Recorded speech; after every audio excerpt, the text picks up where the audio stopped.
guys? Welcome to Better Bachelor. My name is Joker with a face radio and a voice for print.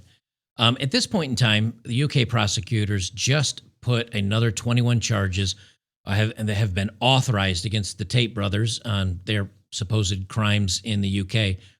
And at this point, it's been charge after charge for the last 3 or 4 years, and literally nothing has been done. The evidence that Romania has presented about the two men is very weak.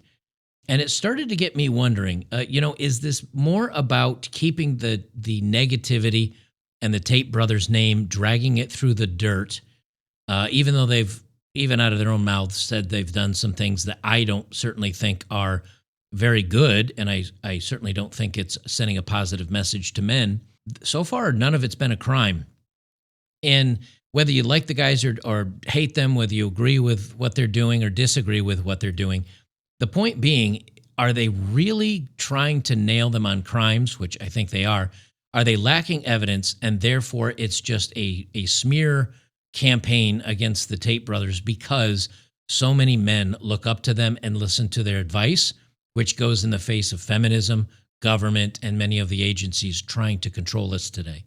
Earlier today, I did put a video over on Locals and on Rumble about Weak Men, Bad Times, making some changes.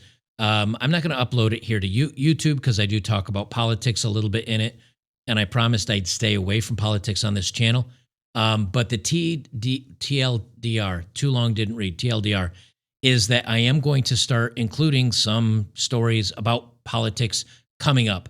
Not about being like, oh, you need to vote this person, and not so much that, but how politics are infesting men's lives, men's freedoms, like what's going on in the UK, arresting people over posts and tweets, things like that. I do want to talk about that more because that is affecting men, and I think it's a lot better message and more important than talking about all the Karens doing bad things. It doesn't mean I won't be doing my old type of content. It just means there's going to be way less of it so I can actually focus on bigger issues and also touching grass and retaining my own sanity. I'm excited to share with you guys about C15 from Fatty 15, the first emerging essential fatty acid to be discovered in more than 90 years. It's an incredible scientific breakthrough to support our long-term health and wellness, and you guessed it, healthy aging. Fatty 15 co-founder Dr. Ven Watson discovered the benefits of C15 while working within the U.S. Navy to continually improve the health and welfare of the aging. Based on over 100 studies, we now know that C15 strengthens our cells and it is a key healthy aging nutrient which helps slow biological aging at the cellular level. I obviously need to take that because I'm starting to look old and fat. In fact, when our cells don't have enough C15, they become fragile and age faster. And when our cells age, our bodies age too. To help fix this, a team of doctors working in collaboration with the U.S. Navy spent over a decade to develop the pure, optimized, and bioavailable C15, the main ingredient in Fatty 15. You can get an additional 15% off their 90-day subscription starter kit by going to fatty15.com/odd for odd man out and use code ODD at checkout. Links are down below as always, and I appreciate you checking out the sponsors that support content like mine. Now back to the video. This is just released as of a couple hours ago. UK prosecutors say 21 charges authorized against Tate brothers. Why is this in the news? Why are we hearing about authorization of prosecutorial, again, just to smear the Tate brothers in the news? Now, let me go back in time here for a minute. And I did ask Grock to do a nice summary at the end of this, and I think it's very telling that this is starting to sound more and more like a smear campaign just to keep negative light on the Tate brothers and their message of being pro-man and anti-feminist and all the rest of it, than of their actual wrongdoings. This is from just November of 2024, so just about 6 months ago. Romanian court moves to remove evidence from Andrew Tate human trafficking case. Basically, a lot of the evidence, and just a quick summary, a lot of the evidence they have against the Tates is not good evidence. It's not legitimate. They can't get witness statements. They don't have any physical evidence. Also said it found inconsistencies in the indictment file, including improper descriptions of the acts committed by the women, missing details on the seizure of assets, as well as prosecutors prosecutors' failure to properly explain the charges against the Tates to one of the alleged people. So they're having problems with all of this. And rather than either dropping it or rather than going ahead with a court case, they basically keep coming up with negative headlines on the Tates stating it's not going anywhere, but there's new this and new that, and none of it really means anything. So anyway, this is from just updated as of 2 hours ago. Prosecutors have confirmed for the first time the full list of 21 charges against Andrew and Tristan Tate and what they'll face when they're returned to the UK, including all the bad things. I don't have to repeat it all, trafficking and all the other stuff, and the snuggle struggle and all the rest. The chance that they get a fair trial is now zero, thanks to the news. They say the Crown Prosecution Service said that it had authorized new charges against the brothers in 2024 before an extradition warrant was issued to bring them back from Romania. The two British Americans are under investigation in Romania, facing a number of charges, which they deny. CPS charging decision came after it received a file of evidence from Bedfordshire police. Now, if you don't know anything about Bedfordshire, they've had tweets about LGHD TV and women rights and equality and all the feminist talking points on Twitter or on X. And that's what they've been most proud about. So obviously them bringing up the charges, again, definitely seems like if you could embody feminism versus men, that kind of falls in line with this. The feminist police over in the UK bringing charges against these men. And again, I'm not saying they didn't do anything wrong, but so far they've failed to produce a verdict of guilty, and B, enough evidence to run it through a Romanian court. Everything is still on pause, yet they have the headline of more charges, more charges, more charges. I went to Grock, and I'm not going to go through down the list of everything, but I went to Grock and I said, tell me everything you can about the charges in Romania against Andrew Tate, the status of those charges, and the proposed trial details, including a timeline. So we go back to June 2023, charges, all the bad things, right? Taking advantage of women against their will, moving women across country lines when they didn't want it, forming an organized group, the allegations of luring women to Romania where they were subjected to harm. Romanian authorities seized 29 assets. So this is where it starts to get weird, okay? They have these charges and no criminal prosecution yet. The Romanian authorities seized 29 assets, including 15 luxury cars, 10 properties, watches, and cash worth $4 million, which could be forfeited to the state to compensate the people harmed if the Tates are convicted. Okay, question. Since when do you do asset forfeiture before you owe anything? That's like the government coming and taking your taxes before you have a job. First, you have to prove they did something wrong, find them guilty of it. Then you can take the assets to pay for that. They did it in the reverse. They charged them, they took all their assets, and they still haven't gone to court over this. The second case launched August 2024. So they launched a second case before they finished with the first case. The first case, current status, so the first case brought against them, it's not proceeded to trial due to significant legal and procedural issues identified by the Bucharest Court of Appeal. The tribunal ruled the case met legal criteria for trial, but no trial date. On November 19th, 2024, just 6 months ago, the Bucharest Court of Appeals identified multiple flaws in the prosecutor's case: inadmissible evidence, failure to properly explain charges, inconsistencies in the indictment, including missing details on the asset seizures. So they took all their stuff, but they're now missing details on what they took. Sounds kind of shady to me. The case remains open and the Tates are not cleared of charges. However, the return of the case to prosecutor delays any potential trial significantly. Now I'm going to go down through these details before I get into my main rant, because I want you to hear how they keep saying they've done bad things. They keep charging them with bad things, and then they just sit on it, and they're not doing anything. And I think part of that is if they go through and Tates are found guilty, right? It's over and done with. They go off to jail. They're not in the headlines anymore. And a lot of men that support the Tates or the men's movement or against the Matrix, as they say, they now have their argument for why the Tates were right and that the government was really just out to get them. But if they keep dragging their name through the mud and keep putting these negative, salacious headlines out there, I think what they're hoping for is for people to, basically everybody, to get a bad taste in their mouth about the Tates so they can use them as the evil bad men of the red pill community.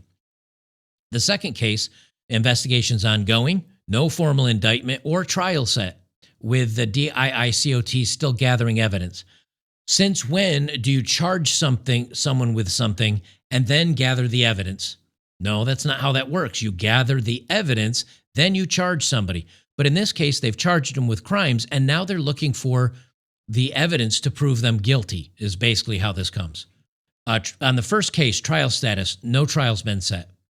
Prosecutors are now trying to get a case together to continue the charges. The second case, no trial scheduled. The case is still in the investigation phase. Again, how do you charge somebody when it's being investigated? And then here's the full timeline. And now the UK has just come forward with these new charges. In the US, a civil lawsuit was filed. Civil is not criminal. Civil, money, lawsuits, whatever. Criminal is if they'll actually go to jail. So in the UK, it's a civil, or in the US, it's a civil lawsuit. For British women, has filed a civil suit, another civil suit, not criminal, civil. And now it's the police that are using these civil lawsuits against them to possibly chase them for criminal. How do you prove a negative? How do you prove you didn't do something when some of these cases are now going back 11 years? There's no evidence. It's just a bunch of he said, she said. I think the courts know that. Now, that doesn't mean, with UK criminal court being the way it is, it doesn't mean they won't drum up something to find them guilty for. If they can throw Tommy Robinson in jail for months and months and months just for putting out a video and defying court orders to not put out a video, if they can arrest people for making tweets that say they're uncomfortable with foreigners moving into their country, you're damn well sure they're going to find something to pin on the Tates. And why do they come out with this story today? To continue the Tates in the news so that people end up hating them, so they can't get a fair trial. And this won't be in front of a court of their peers, like a jury. It'll just be the judges making the calls. They say, critical notes, denials in defense. Tates and their co-defendants have constantly denied allegations, blaming lack of evidence. So far, there's been no real evidence that's been presented. There are evidence concerns. Conclusion, the exclusion of key evidence in the first case raises questions about the strength of the prosecution's case and whether new evidence can be even introduced. And these guys have not gotten their day in court yet. But this story comes out to, again, slander them and keep their name in the news as a negative, in a negative way. I think the longer this goes on, and again, I've even done videos about this. I think some of the things that the Tates did against men by and bragging about fooling guys into paying for content on their sites and laughing because it was him and a bunch of his friends, and this is not me saying it. It's right out of his own mouth. Laughing about the things that they did to men to take these advantage of these guys and sucker them out of money. I think that's bad. Is it criminal, though? Have the Tates done some good things and had some good messages out there for young men to find masculinity, and that the world hates you and will not do anything to support you, and you need to strike out there on your own and get while the getting's good? Yeah, they've also done that. I think those two things can be true at the same time. But the longer this gets drawn out, the more I hear prosecutors throwing new charges against them and new civil cases and no criminal cases except in Romania. But in the UK and the US, no criminal cases. And the more they try to run these headlines like this, I think it's one of two things. I think it's a smear job against the Tates to make them as unpalatable and as scapegoats for the leaders of the red pill manosphere world. And number two, I think it's meant to send a message that if if men speak out and if men go viral and if men become popular for speaking out against this new wave of government and feminism and all the other things they have out there, they will find a way to get you too. Don't think there's men out there today that have thought about doing this type of content, that have thought about, hey, you know what? I'd like to maybe speak out against this, and I'd like to become popular for supporting men's issues. Don't think there's not some of those young men today saying, you know something, I'm just going to stay quiet. I'm going to keep my head down low. I'm going to stay out of the crossfire, as it were, and I'm just going to move about my life. And that's what they want you to do. They want you to keep your head down, shut up, don't talk about the issues, and just let them do what they're going to do. That's what we need to push back against. You know, at a certain point in time, it used to be, I don't know, Hollywood versus men, feminism versus men. But now more and more you're seeing governments against men, politics against men. If you don't believe me, look up some of the policies that the left-wing authoritarian world is trying to push through against men specifically.